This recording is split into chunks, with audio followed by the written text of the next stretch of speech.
Broadway suffered. Broadway really suffered. I mean, so many shows closed because of September 11th. For anybody who doesn't live in New York, Times Square is where the theater district is. And Times Square, for a very long time, was the absolute most scary place on earth for a lot of Americans. Because it was what you would imagine to be where the terrorists would strike next. But I think that, eventually, the industry had to pick itself up and dust itself off. And it comes back. Broadway always survives. Broadway always rises to the occasion. And it certainly did.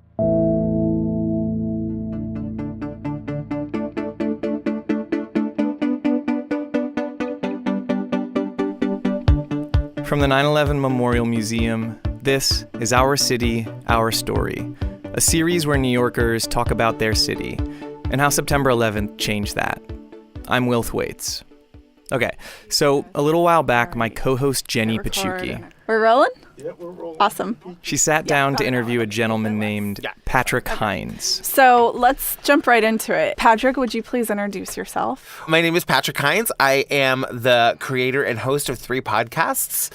One is called Theater People, one is called Broadway Backstory, and one is called Broadway Con, the podcast. Hinds has gotten to interview some Broadway legends for these podcasts. Hi, I'm Eden Espinosa. I'm Laura Osnes. People like Lin-Manuel Miranda. I'm Lin-Manuel Miranda. But even still, and this is something I can empathize with, he sometimes finds it difficult to describe what his job is. I always stumble when people ask me what I do. we were at a little family Christmas gathering, and my mom had a friend there, and she asked me what I did, and I was like, I have a podcasting company. She was like, oh, what now? And my sister was like, oh, it's like a radio show for the computer. And I was like, I guess that's how you explain it. Hinds moved to New York City in the year 2000. He'd grown up on Cape Cod, gotten a theater degree in Boston, and then made the big leap to New York after he landed a news associate position at CNBC. I remember being so excited because they were going to pay me $29,000 a year. I thought that was so much money. When Hinds was moving to the city, he found an apartment on Yahoo. This was before Craigslist. Then he packed up a U-Haul and drove to the Big Apple with a friend named Tyler. And I have a Polaroid still of me and Tyler driving over the George Washington Bridge. And I remember I had one, this is so funny, this is just coming to me, and I'll be horrified if she ever hears this, but we had one goal, was to meet and become friends with Martha Plimpton. That was our big goal, and I did it!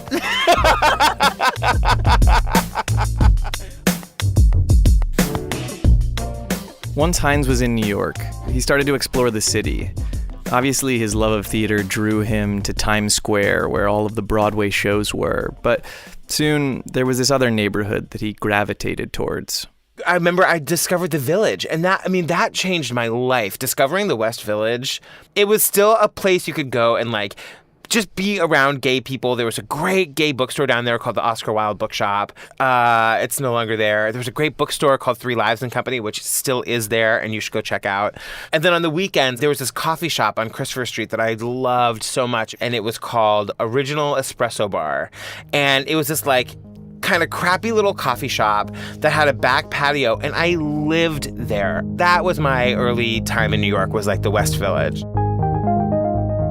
And that's how you kind of found your community here, right? For sure. I mean, yeah, that was back when it was a lot of people doing what I was doing, which was working in a restaurant, but trying, I hung out with kids that were really into improv, or, my friends were actors. I was a writer. Everybody has so much ambition and promise, and no one's really been burned that bad yet. And it still seems like anything is possible. When I lived in the city, I would get up in the morning and just get a book, and I would go and sit in that coffee shop on Christopher Street and read for an hour. I made myself read for an hour every morning, and then I would open my little laptop that was outdated and old, and I had to plug it into the wall, and they would let me do it, and then I would write as long as I possibly could make myself sit there and write. And yeah, I mean that was really how I met all of my friends that I had at that point in New York, and I'm still friends with a lot of those people. Hinds had moved to New York in the summer of 2000, and by the end of that first year, he was already spending most of his time in the West Village. So it doesn't come as much of a surprise that on September 10th, 2001, that's the neighborhood he was in. my boyfriend and I at the time were in the West Village because that's where we always were. And I was to go home with him for Thanksgiving to meet his family. And I was trying to think of something nice to give his family. Somehow I'd become aware that his family doesn't keep photo albums, and photo albums were like always really important to me. So I always had these little fun saver cameras, those like disposable cameras. And all of my friends knew it. So everywhere we went, I would take pictures of him or us or whatever. And I was going to make a photo album and give it to his mom. And on September 10th, we were in the Village and we ran into my roommates and they were like, let's take a picture of you guys with one of your fun saver cameras. And we stood at that little triangle on the corner of Greenwich Avenue and 6th Avenue with the Twin Towers as our backdrop. And I still have the picture, and it has, when pictures like you would print them and they would have the date stamp on it, and it says September 10th, 2001. It's crazy.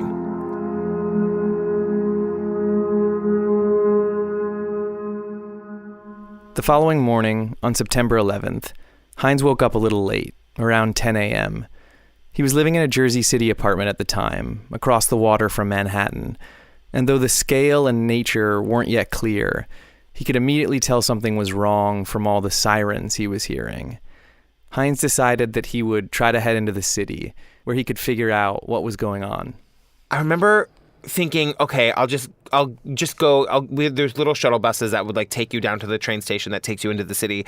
And I was like, I'll go get on the shuttle bus. And I remember getting on the shuttle bus and I just knew that something was, of course, the idea of something of the magnitude of September 11th wasn't anywhere in my brain, but clearly something was off, And we got down to the train station. It's called Journal Square. And somebody just told me that 2 buildings in New York had exploded. That was all I knew.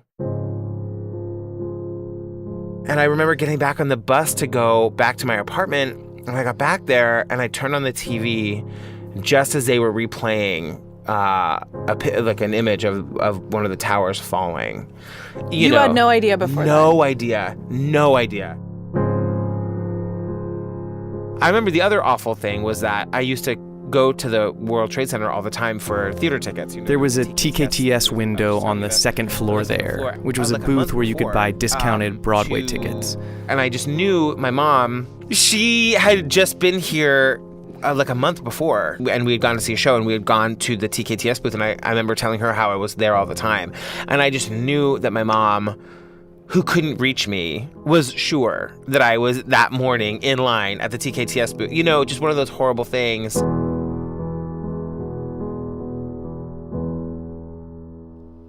Like all New Yorkers, Hinds felt the impact of September 11th immediately, in these big, visceral ways. Because my life was so closely associated with the Village, the Twin Towers were kind of like I don't know what the right word is, but you would know the right direction to go. If you just like look towards the Twin Towers, you're going south. And they were just not there, but it's not that they were just gone. They were replaced by this like plume of smoke that was literally there for months. And so I remember that being a really big thing where like, oh my God, if you're trying to go south, like look at the plume of smoke that's just always there. It just was there. It was just there forever. It was what were the towers. In addition to this tangible destruction and loss, New Yorkers felt the impact that 9/11 had on their personal and professional lives. For me, at that time, I remember I was trying to be a freelance writer or just write books or whatever, and all of that industry shut down. Just any, the arts always suffer in times like that because when people are watching their wallets, the first thing to go is any sort of recreational anything. The theater community, the Broadway community, was so impacted by September 11th. Yeah.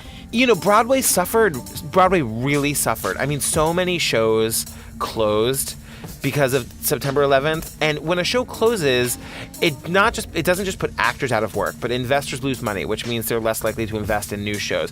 It puts all of the behind the scenes people out of work. And then fewer people are going to Times Square, which really affects the restaurants. And, Times Square, for anybody who doesn't live in New York, Times Square is where the theater district is. And Times Square, for a very long time, was the absolute most scary place on earth for a lot of Americans because it was what you would imagine to be where the terrorists would strike next. But I think that, eventually, the industry had to pick itself up and dust itself off, and it comes back. Broadway always survives. You know, Broadway always rises to the occasion, and it certainly did.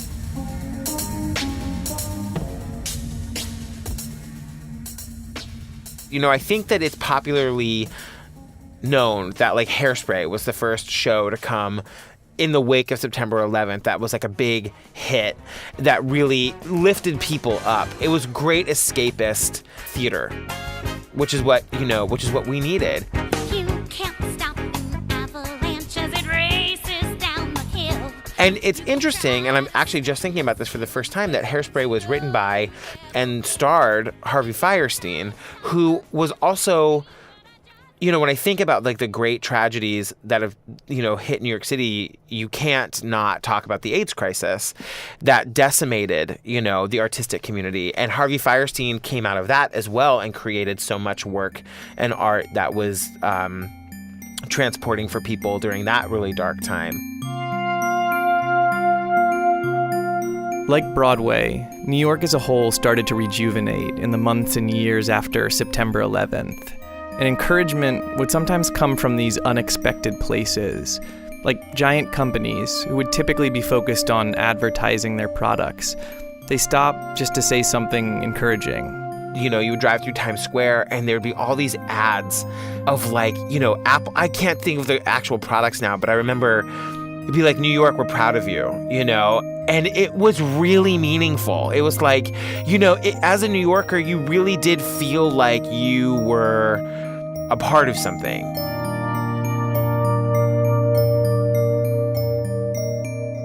And then on top of all of that, there were politicians, ones you might not personally agree with, that made these gestures that would prove invaluable as New York was trying to rebuild.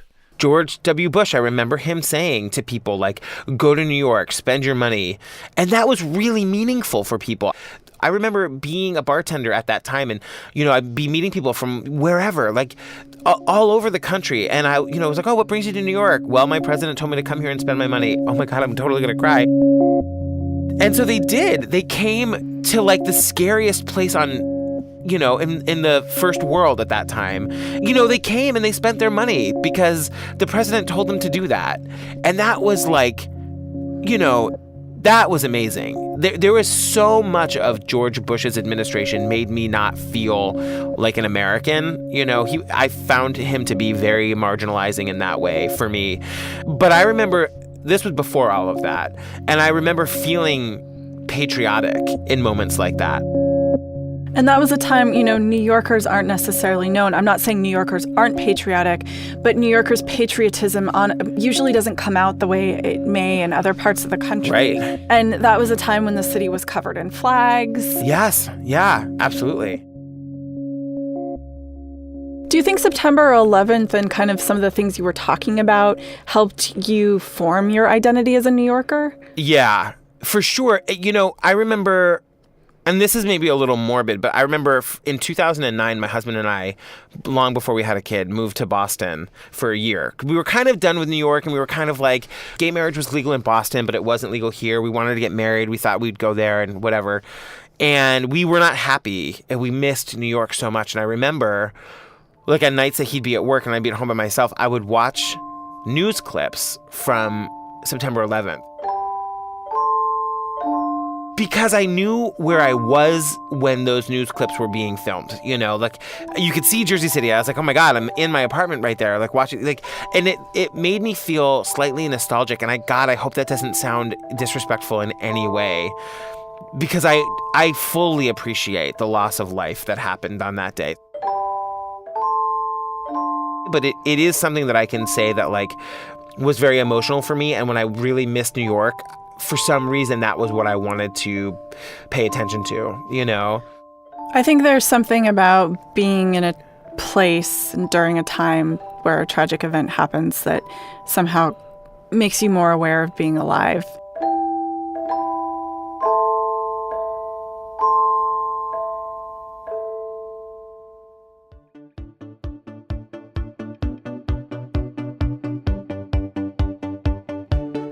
From the 9/11 Memorial Museum, this is Our City, Our Story.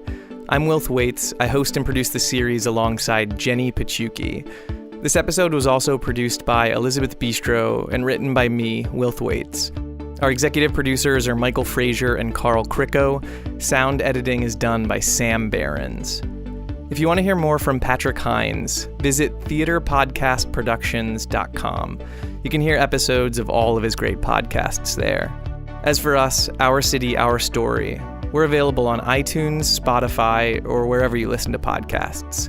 Our website is 911memorial.org.